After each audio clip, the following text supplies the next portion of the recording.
steroids, you're as American as apple pie. I was a fat, pale kid from Poughkeepsie, but I wanted to be like Hulk Hogan. I wanted to be Arnold. I wanted to be Sylvester Stallone. And in the spirit of Rambo, we're gonna win this time. Truth is, all my heroes had a dirty little secret. Basically, the film Bigger, Stronger, Faster kind of came out of the genesis of the idea was that my brothers were on steroids when I started making the film. And so I just wanted to explore the issue kind of in a more logical and intelligent way than I've seen, kind of portrayed in the media. People like my brothers, I knew that they would tell me the truth, so I went to them first. And I said, hey, you guys want to talk about this? And they said, yeah, and there's some other people that talk about their use of steroids or if they use them or not. But mainly my brothers are kind of the real anchor of the story because they have such completely different lives. You have, my older brother, Mad Dog, on one end who was like rising to stardom in professional wrestling and then all of a sudden, didn't quite get to where he wanted to be and, went on a downward spiral. And then you have my younger brother who, is basically the world champion power lifter who has a, wife and a kid and a family and, he's a football coach and he's got kind of the all-American ideals except for the fact that he's taking steroids, So it's definitely like an interesting conflict between my two brothers.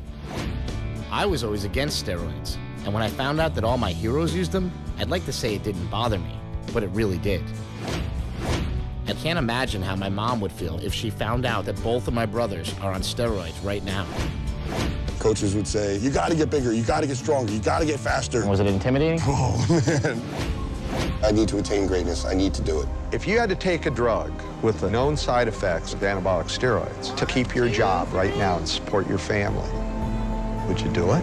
It would say, write what you know, and it was just kind of like the right time at the right place because the climate for the whole steroid issue, a couple years back when we started the film, it was just starting out to like rise up. But I knew so much about it that I wanted to kind of start, making a film about this and be ahead of the curve.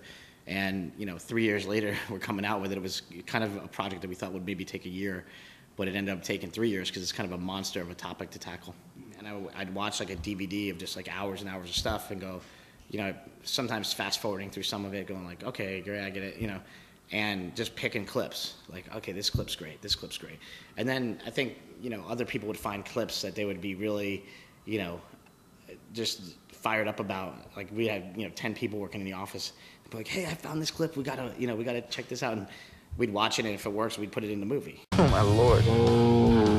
Steroids? I love it if they're on my team. It's human nature. People cheat at everything. Why am I the bad guy?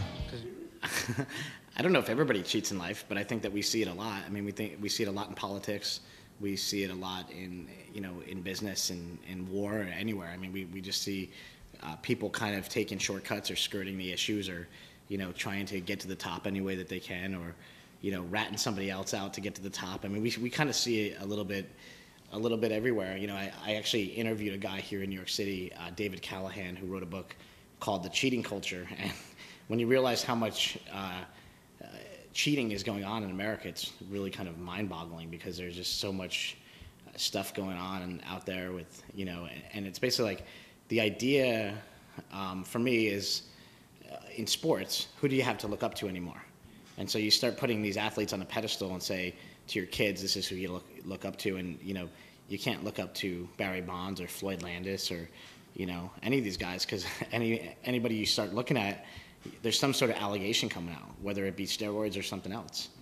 We wanted to put the film out during baseball season, put the film out in the summer when the Olympics are coming up. Of course, there's going to be a lot of competition at the box office with Indiana Jones and these other movies, but it's also good in a way because it's driving people to the theaters, and whether they see our poster and see our movie on DVD, later on, or they see the poster and go see the movie, or see the trailer and go see the movie.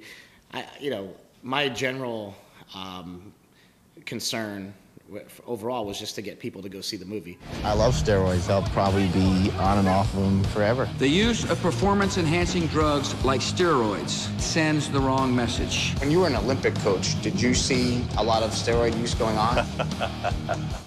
It's funny because the end credit song is Land of Confusion. And to me, that's what this whole thing is. It's very confusing. It's very complex. I wanted to put steroids in context of our culture and show where they kind of fit into our culture, saying, we live in a kind of climate where we say, you know, it's good to win at all costs. Do whatever it takes to win. That guy's a winner. He'll do whatever it takes to win, but don't use steroids. So there's this conflict that I wanted to kind of explore in the film, and those were the questions that I was asking. And by the end, you know, I think some of them were answered, some of them kind of more the scientific questions about steroids and the side effects and things like that, and going through all the research, kind of answered some of those questions. But as far as answering the moral and ethical questions, I think that that's up to each individual person to decide after they see the film. There is a clash in America between doing the right thing. In sports, you should play fair. And being the best. There's something simply un-American about this.